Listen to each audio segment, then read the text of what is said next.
Welcome to Caracomp Insider, where high-tech facial recognition meets real-world intelligence.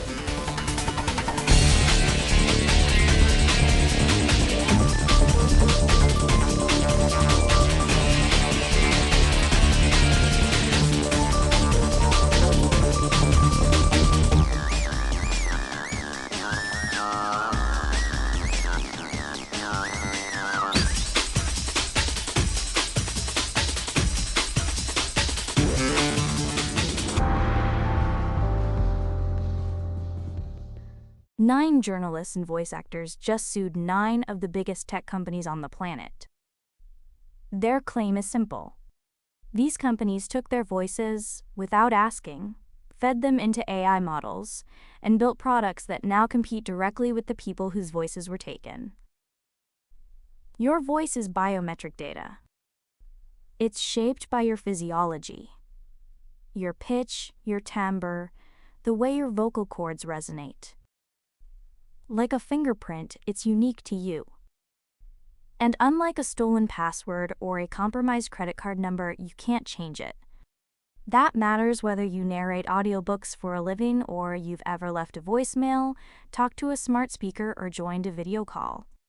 These lawsuits were filed in Illinois under a law called BIPA, the Biometric Information Privacy Act. Passed back in 2008, it's the strongest biometric privacy law in the country. The plaintiffs say major tech firms scraped hours of their recorded speech, converted it into mathematical voice models, and used those models to train text-to-speech systems. Systems that now generate audiobooks and even podcasts, replacing the very people whose voices built them. So what happens when the law catches up to the technology? A voice print isn't just a recording. It's a mathematical representation of everything that makes your voice yours. Pitch patterns, resonance, the physical shape of your throat and mouth. That's what makes it a biometric identifier under Illinois law, the same category as fingerprints and facial geometry. And the reason that distinction matters is permanence. If someone steals your social security number, you can get a new one. If someone captures your voice print and trains an AI on it, there's no reset button. Courts are starting to treat that as a form of permanent harm. The plaintiffs in these cases aren't anonymous data points. They're working professionals, narrators, and broadcast journalists whose livelihoods depend on their voices. According to the lawsuits, the defendants used those voices to build text-to-speech products that now directly compete with human narration.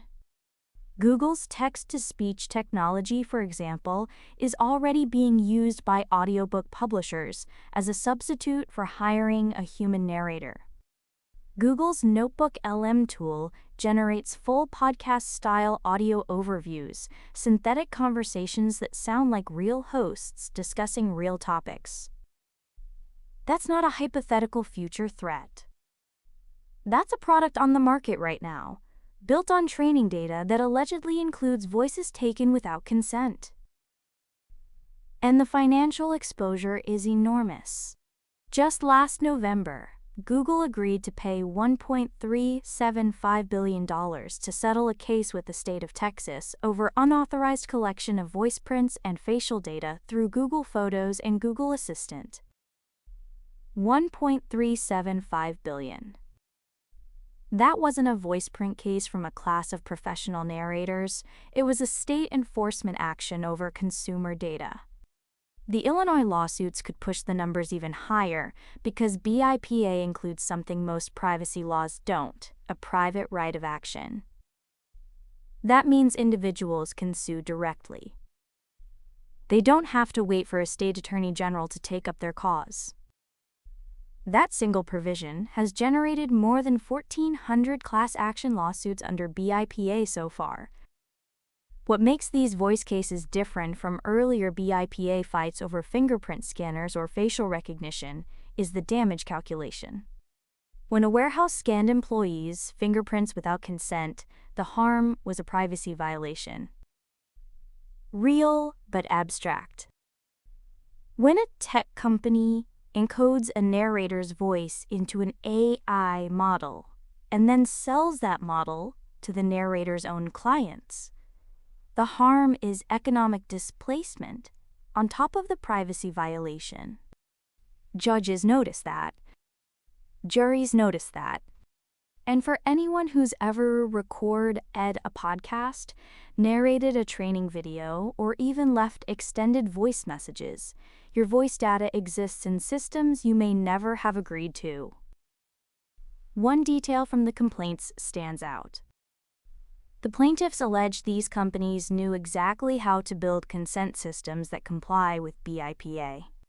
They had the technical infrastructure, they had the legal teams. They chose not to. That framing, intentional noncompliance, not honest mistake, changes how courts evaluate damages. It also shifts the business calculus. Building a consent-compliant training pipeline costs money up front. Skipping consent and paying settlements later costs billions. The math is finally starting to favor doing it right the first time. Now the defense will push back.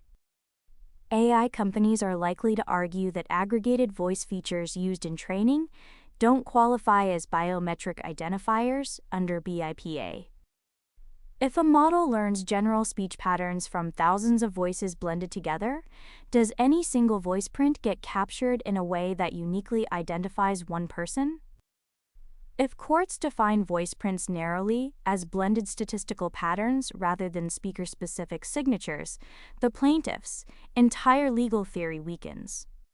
And Texas just passed an AI exemption that could shield training data from biometric restrictions in that state.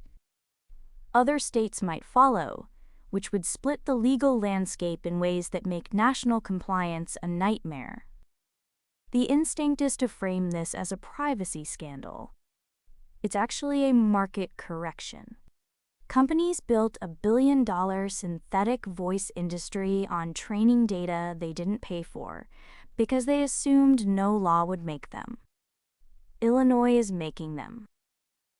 So, 9 lawsuits, 9 tech giants, and a 16-year-old Illinois law that treats your voice the same way it treats your fingerprint. The core question is whether AI companies can encode someone's voice into a product without that person's consent. If courts say no, the cost of training synthetic speech models goes up dramatically, and the incentive to ask permission first finally becomes real. Whether you make a living with your voice or you just use one every day, what's being decided in these courtrooms is who owns the sound that comes out of your mouth. The full story's in the description if you want the deep dive. Now you know something most people in this industry don't. Use it. And when you're ready to put it to work, Caracomp.com. We'll see you tomorrow.